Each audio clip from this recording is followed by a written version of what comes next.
Leader of the Opposition and a Member of Parliament for Monze Central. Thank you, Mr. Speaker, for according me this opportunity to debate the appointment of Mr. Mvunga as Governor of the Bank of Zambia. Mr. Speaker, the Bank of Zambia is one of the most important institutions in this country. The monetary policies of the Bank of Zambia affect everyone in the country. It therefore follows that whoever is appointed to lead this particular organization should be a person who is acceptable and qualified to lead the Bank of Zambia, in particular during the financial crisis we are facing. As I debate this particular motion, Mr. Speaker, allow me to quote from the Constitution of the PF,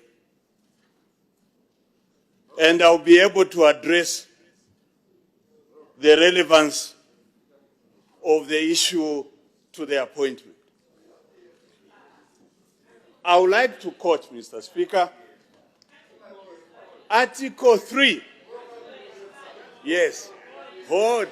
Honorable Mwiimbu, just take a seat.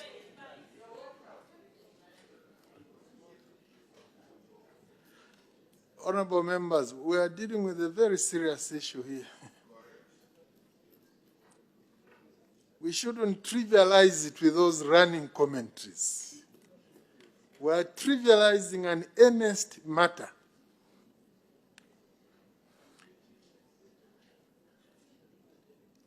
He's free to do what he wants to do. The manifesto is a public document. It's in the public domain.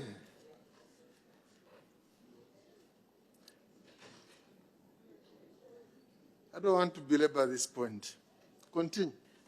Thank you, Mr. Speaker. Mr. Speaker, as I indicated, I'm going to quote verbatim the provision of Article 3 of the Constitution of the PF. And it says, the party, Article 3, the party shall ensure that all the public institutions, state-owned enterprises, and popular mass and similar organizations are led by persons who are members of the party. That is one. That is one major qualification for you to ascend to save the people of Zambia. You must be a party cadre, according to the PF Constitution. It therefore follows, Mr. Speaker, in my understanding, that the first criteria the PF had to consider was that this particular individual we are considering today must be a party cadre, and a cadre who should be uncompromisingly following the views of the PF. Mr. Speaker, this is one very important institution that should be apolitical, where we should only consider professionalism as paramount. But the PF, in their own constitution, have told the nation that everyone in this country who holds a very senior position in state enterprises, public institutions, are supposed to be party cadres. The Bank of Zambia, Mr. Speaker, according to them, should be held by a person, the governorship should be held by a person who is a cadre. This is according to their constitution, unless they are refusing. And it is my considered view, Mr. Speaker, that whenever the government is considering appointments, they should not be dwelling their appointments based on what they believe in as PF. That is why most of the institutions in this country, Mr. Speaker, are failing because of this clause which the PF are using. Mr. Speaker. Honorable Mwiimbu, just give me a minute.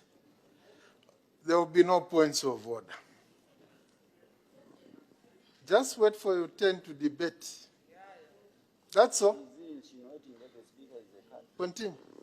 Mr. Speaker, I'm expressing a concern as a member of the public and leader of the opposition that when we are appointing people to save this country, we should always look at professionalism and the diligence to save, not party affiliation. And that is why I'm saying, Mr. Speaker, that the institutions in this country are failing because of this particular clause of the PF. I have no doubt in my mind, Mr. Speaker, if there was any other person who is qualified to save with all the requisite qualifications, if he's not PF, he will not be appointed, according to you, unless you are disowning your own constitution.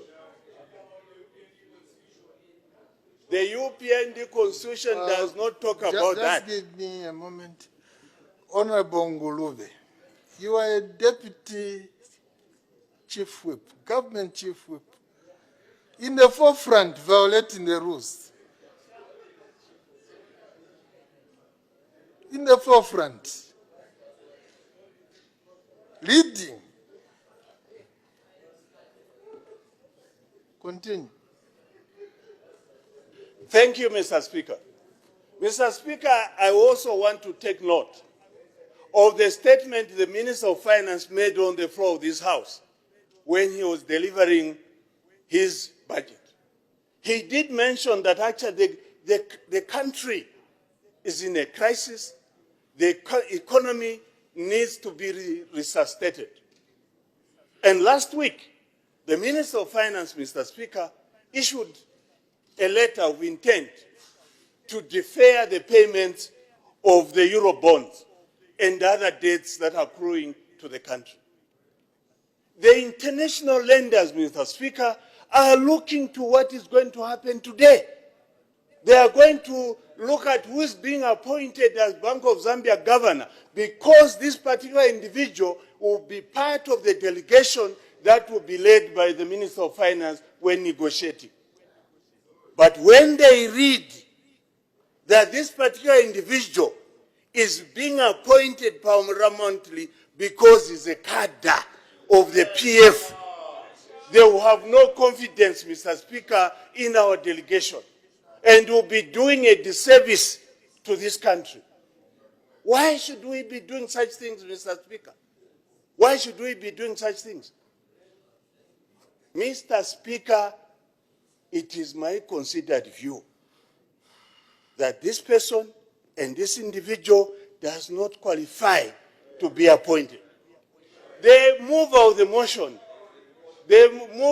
motion was saying when he opened by stating that this particular individual must be a person of very high integrity.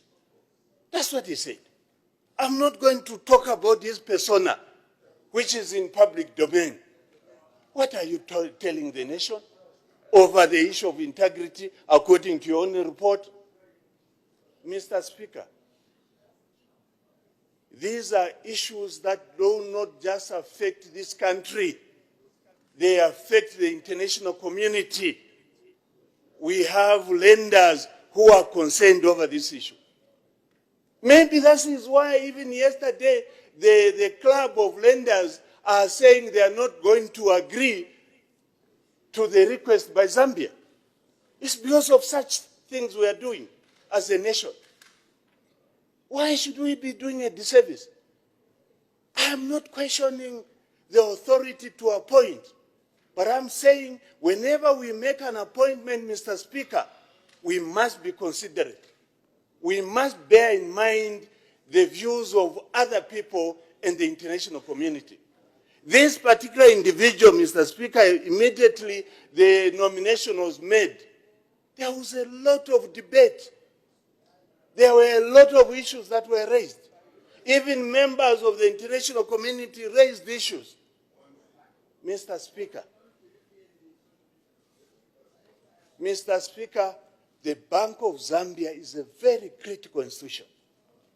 You must take note, honorable colleagues, that today the dollar vis-a-vis the kwacha is 20.50. If we make a mistake, by next week, the kwacha would have melted and the economy would have been affected. I'm a resident, I'm a citizen. Whatever decision you are going to make today will affect me, will affect everybody. We must always, when we make decisions, we must make decisions taking into account the people of Zambia. With those few remarks, Mr. Speaker, I thank you and I don't support this particular report.